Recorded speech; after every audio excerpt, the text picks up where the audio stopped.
ką, sveikinuosi praktiškai iš savo spintos ir šiandien mūsų pirmas vlogas. Pradėsime nuo rudens apsipirkimo, ką aš nusipirkau savo, kokią strategiją aš naudoju. Pasidalinsiu, papasakosiu ir tikiuosi, kad įkvėpsiu puoštis ir jūs. Tai pradėkim nuo batų, galbūt avalinės, kadangi loferiai yra visiška klasika.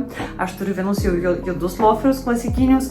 Nusprendžiau, kad norisi kažką tokio truputėlį įdomesnio, kad nešioti prie sijonų su kojinėm, bet nusipirkau ir kojinės kaip tik. Bet nenoriu labai stipriai investuoti, tai nusipirkau tokius klasikinius juodai baltus loferius iš Berškos. Man visai patiko jų kokybė, minkštumas, kiekvieną dieną manau, kad tikrai puikiai tiks. Ir bet iškart pasėmiau kojinių, baltos spalvos, manau, kad bus labai gražus toks derinys. Ir vienus dar tokius raudonus, akcentinius, kuriuos irgi galima būtų nešioti, stilizuoti ir įvaizdį padaryti įdomesniu, nes tokia detalė daug nekainuoja. Mano kojinės yra iš mango šitie raudonos spalvos, o šitus iš H&M nusipirkau tokius kokybiškus gerus prie šitų loferių, kurie tiktų. Iš esmės papasakosiu savo strategiją. Aš nemėgstu apsipirkinėti per vieną kartą. Dažniausiai tai paskirstau, tarkim, tematiškai. Jeigu man reikia avalynės, aš galvoju, kokios man avalynės reikia, tada kur aš galbūt galėčiau ją gauti arba rasti tą avalynę. Ir tuomet tikslingai važiuoju į tą parduotuvę ir būtent tą dieną pirku tik tais avalynę. Man asmeniškai labai nepatinka apsipirkinėti viską iš karto vienu kartu, nes man atrodo, kad visko per daug. Nieko nesinori, aš per daug pavargstu tada ir atrodo, kad jau paskui viskas nebepatinka, nebedžiugina. Norisi tai daryti, kad tarkim pirkinys arba tas daiktas, kurį aš nusipirku, apie kurį aš galvoju, kaip aš jį nešiosiu, kaip aš jį stilizuosiu, jisai neštų man kažkokią tai džiaugsmą, šventę ir tai būtų toks malonumas, o ne daugiau, kad pirku, kad tik tais reikia. Tai pradėkime nuo mano tokio pirkinio, kuris vyko šiandien, kur aš be galo džiaugiuosi ir didžiuojuosi. Tai yra H&M sijonas. Ir kas man patinka, kad H&M sukūrė kažkokią tai H&M Edition kolekciją naują, su nauja tokia etiketė. Jisai yra netikros odos, bet labai gražus toksai, kuris pabrėžia siluetą, tokia skani ruda spalva, kuris manau, kad puikiai tiks rudenį, aukštesnio liemens. Ir jo kaina fantastiška, tik tais 49 eurai buvo. Pasiėmiau 36 dydį, kuris gražiai aptempia liemenį, galima marškinius susikišti bus, arba parduotuvėje matavausi su tokiu fantastišku megztuku bordos spalvos. Ir iš karto prie kito savo pirkinio, kuris irgi yra tinkamas ir skirtas sijonams, suknelėms. Yra tokie botai, miksas tarp biker ir cowboy boots, kurie puikiai įsikomponuoja. Ir iš tikrųjų, labai dažnai sulaukiu klausimų iš merginų, ar verta pirkti biker bootsus, cowboy bootsus. Jūs pagalvokite, ar jūs nešiojate sijonus ir suknelės. Tokius boho stiliaus, tokius laisvesnius, lengvesnius. Nes tuomet, jeigu taip, sijonus ir suknelės jūs mėgstat, tai tikrai verta.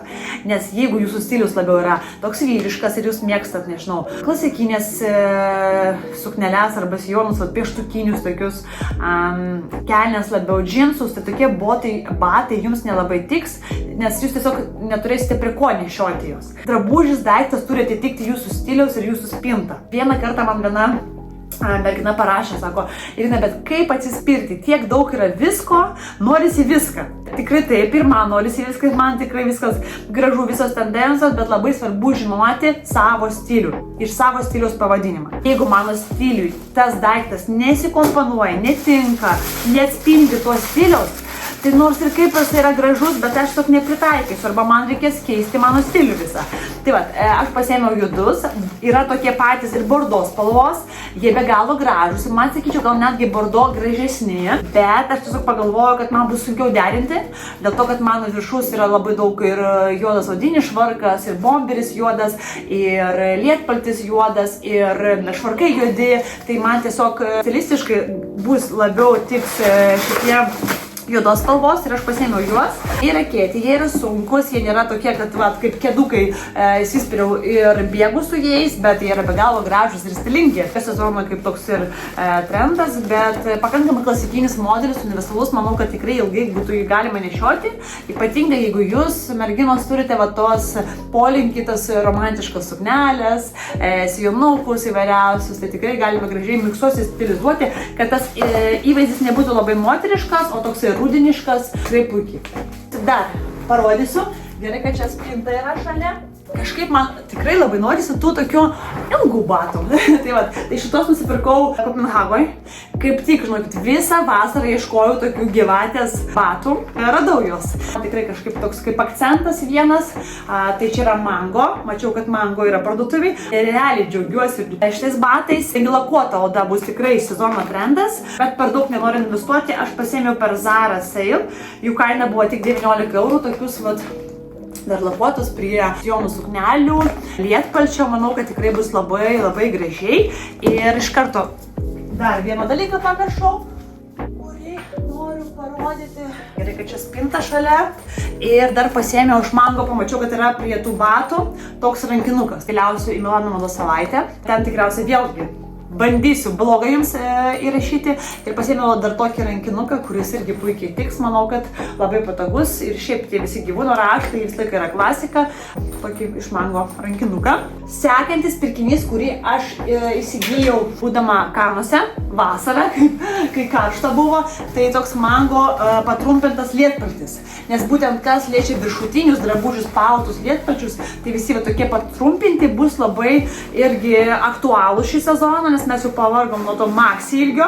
Aš turiu maxi ilgio kelis lietpalčius, tai aš juos nešiosiu, man jie fantastiškai patinka, bet nusprendžiau pabandyti kažką kitko ir manau, kad Mango kaina yra 89 eurai. Kas stiliaus lietpalčius aš rekomenduočiau įsigyti moteriams, kurie mėgsta galbūt labiau kelnes, džinsus nešioti ir tarkim mašinoje, kuriems reikia sėdėti. Dažnu atveju tiesiog, jeigu lietpaltis glamžusi, tai mes atsisėdus iš karto susiglamžo greitai. Aš pasiėmiau tokį Mango šiek tiek oversizinį. Aš irgi stilizuosiu prie plačių džinsų, prie šortų, biker, cowboy boots šitų.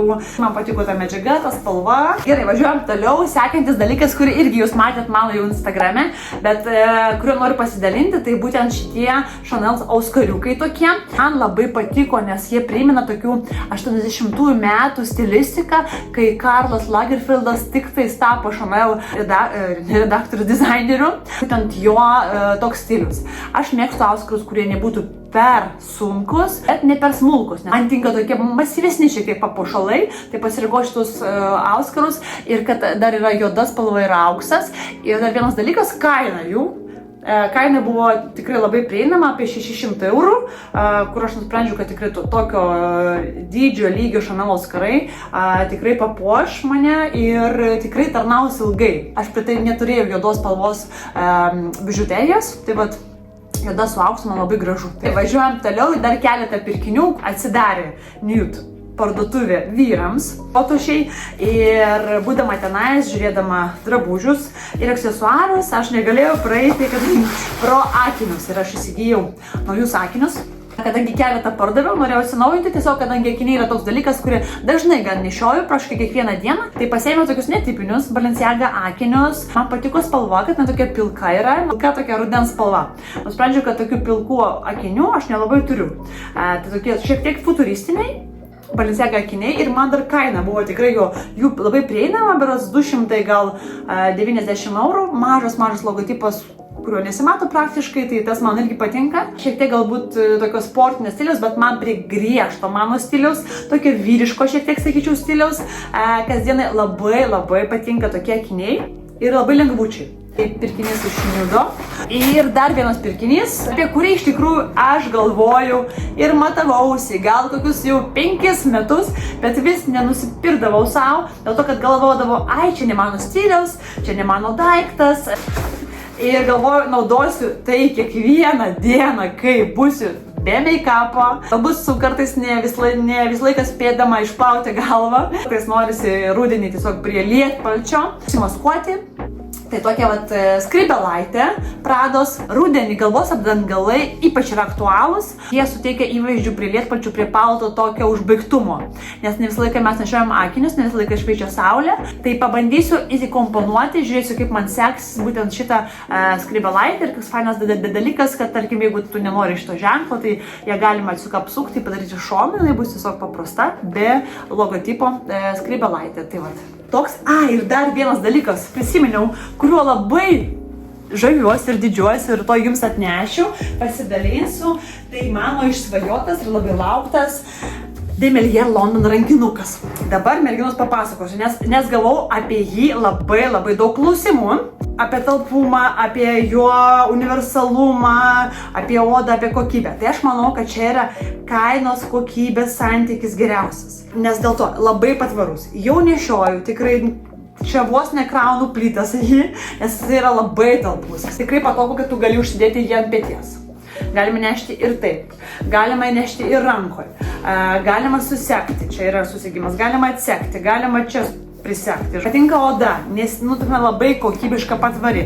Pliusas, čia yra labai svarbu, netgi reikia dar imti, čia nais man lipduką vieną, yra tos kojelės, kurios apsaugo. Tai galima, tarkim, jeigu tu didi kažkur ant žemės ar kažkur, tai tie kampai nesusibražys. Čia yra labai svarbus akcentas. Ir ten kokia spalvų paletė, ir verstos odos, kas yra šio sezono trendas, ir tokios lygesnės odos, bet šiek tiek grublėtos, kuri irgi nesibražo. Aš pasiėmiau tokio kroko imitacijos. Man atrodo, kad toks rankinukas Dance kolekcija tikrai priteikia tokio įvaizdžių solidumo, bet jisai tiesiog yra naujas toksai arba prieinamas Birkinas su savo stilistika, savo forma, savo dizainu, unikalumu ir kokybė. Tikrai labai kokybiškas, be galo kokybiškas, labai lengva įstilizuoti, labai gražiai atrodo visose įvaizdžiuose, ne per daug grubus, ne per daug moteriškas, toksai miksas. Pas mane yra didesnis dydis, yra ir mažesnis dydis, tai jeigu jūs esate smulkesnės ir mėgstat mažesnius, tai rekomenduočiau mažesnį pasiimti dydį. Puikus pirkinys, kainos ir kokybės santykių. Dar čia kaip tik radau, dar perlai nusipirkau, bet dar nespėjau užsidėti. Iš mango mano šitie perlai yra. Perlai dažniausiai asociuojasi galbūt su vasara, prie vasariškų įvaizdžių, prie lengvesnių, bet mums dizaineriai siūlo nešioti, stilizuoti perlus, nebijoti ir žiemos sezonui, prie megztukų kašmyrinių, prie marškinių, ant viršaus dėti čia ir susekti marškinius, žodžiu, tikrai daug variantų. Tai toks akcentas, kuris manau, kad puikiai tinka. Tai labai rekomenduoju, 22 eurai. Ir ką, man atrodo, kad pirma dalis mano pirkinių jums parodyta. Manau, kad jų bus dar. Jeigu jums patiks, filmuosime daugiau. O dabar keliaujame į L renginį.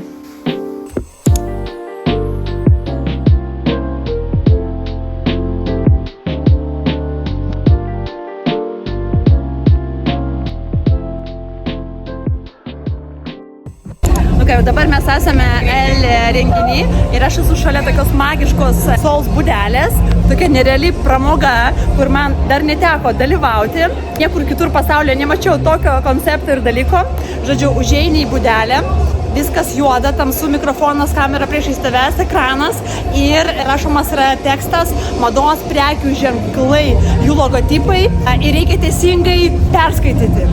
Tai netgi man buvo šiek tiek iššūkio, kai kurie prekės ženklai, kadangi tekstas eina pakankamai greitai, reikėjo perskaityti arba logotipą, žinoti tą prekės ženklą ir dar teisingai ištarti. Tai tikrai bus įdomu pamatyti rezultatą, būtinai su jumis pasidalinsiu, nes ne tik aš, bet ir mūsų renginio svečiai filmuojasi ir paskui bus toksai bendras reelsas, kurį mes sudėsime.